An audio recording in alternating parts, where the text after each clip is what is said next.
This is one of the last photos of Dennis Martin. He was 6 years old, an innocent child. He had gone to the Great Smoky Mountains with his family for a weekend camping trip. That day, everything was ordinary, until Dennis suddenly disappeared. Dennis was playing hide and seek with the other children. His father last saw him hiding behind a tree. But minutes passed, hours passed, and Dennis never came back. The authorities quickly took action. They searched the mountains and the forest, but no trace was found. No footprints, no piece of clothing, not even the slightest sign. A park ranger reported seeing a red figure next to a mysterious man deep in the woods. Dennis was wearing a red shirt the day he disappeared. But who was this person? Was the figure beside him really Dennis? Dennis was never found. The FBI closed the case. But his mother and father spent the rest of their lives hoping their son would return one day. So, what really happened? A child vanished in the Great Smoky Mountains and never returned. What's really out there in the woods? Maybe some questions will never be answered.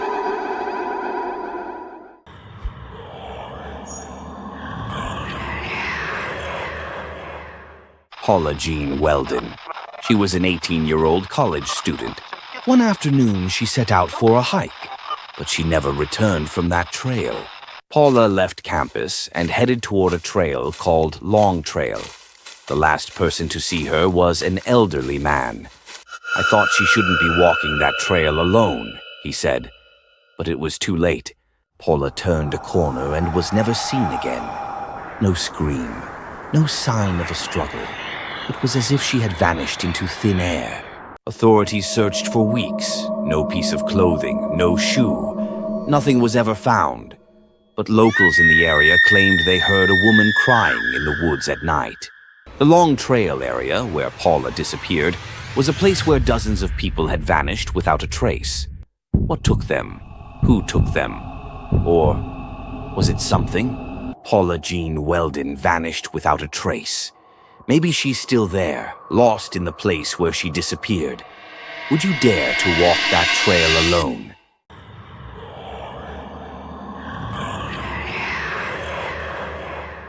In 2015, 82-year-old Thomas Messick suddenly vanished in a hunting area in New York. But this wasn't just a disappearance. This was a hunt. Messick and his 6 friends went up the mountain to hunt. He was in the back.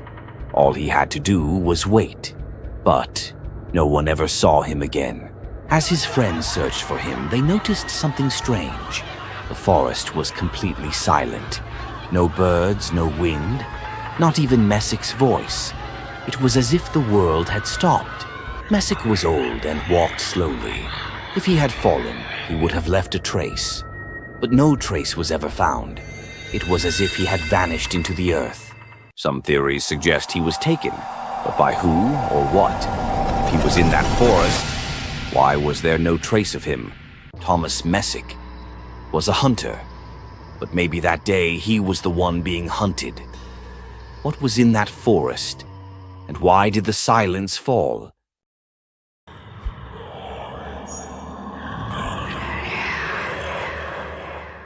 In 1998, 9-year-old Theo disappeared while camping with his family.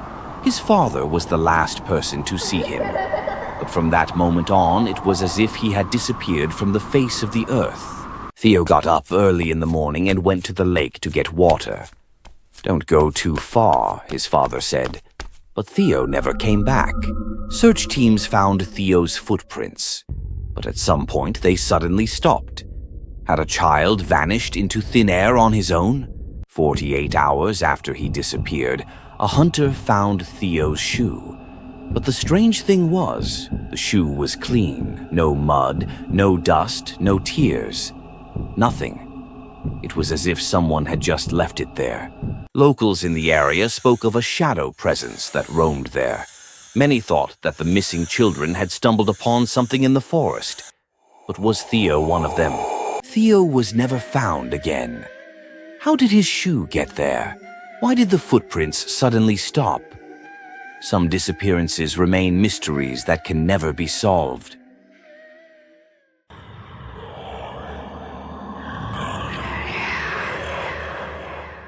In 1999, 3-year-old Jared Atadero was hiking in Colorado. His little footprints disappeared on the path, but he wasn't alone in the woods. Jared moved a little away from the group, but only for a few seconds. Then, no one saw him again. Some people walking in the forest that day said they saw a child running in panic. But he was not alone. Something was with him.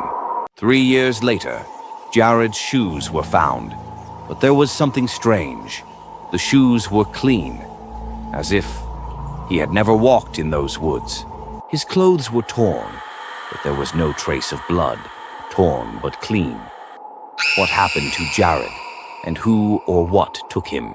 Jared Atadero, he got lost in the woods. But did he really disappear? Or did something unseen take him?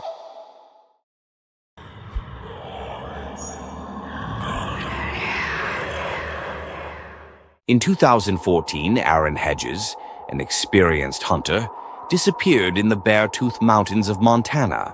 But this was no ordinary disappearance. This was an irrational mystery. After leaving his friends, Aaron took a wrong trail. But as an experienced hunter, how could he not find his way? What happened to him?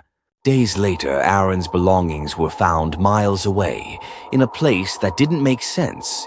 It was as if someone or something had deliberately left them. Investigators found Aaron's belongings in an abandoned cabin. But here's the strange thing.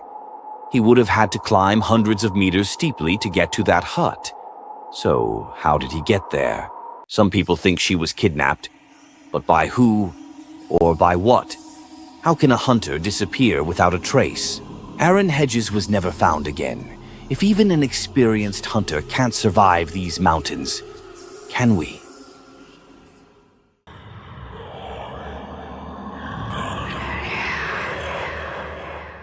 In 2004, 9-year-old David Gonzalez was vacationing with his family.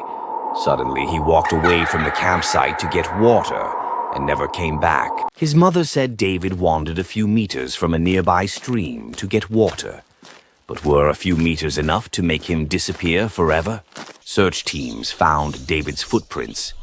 But the strange thing was, the tracks suddenly stopped. It was as if the boy had suddenly risen from the ground. 5 days later, David's clothes were found in an impossible place, miles from the campsite. How had the boy gotten there? Some thought David had been taken by a wild animal, but there was no sign of blood. There were no signs of a struggle. So, what took him? David Gonzalez, lost forever. But the real question is, did he really disappear? Or did someone take him?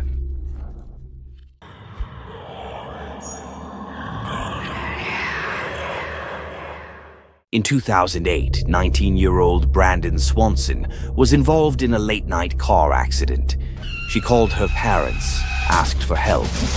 But then there was a scream and the line went dead. He was never heard from again. Brandon was trying to explain his location to his family. "I'm near a field," he said. But when his family got there, he was gone. Authorities combed the area. The footprints continued for a while, then suddenly disappeared. No phone, no clothes, no sign of a struggle. Brandon's disappearance was in the same area as other mysterious disappearances. People had disappeared from here before. But why? Brandon's voice was never heard again. There were many people like him who disappeared, and some never came back. Brandon Swanson. What happened to him? Did he run away? Kidnapped? Or was there something waiting for him in the darkness?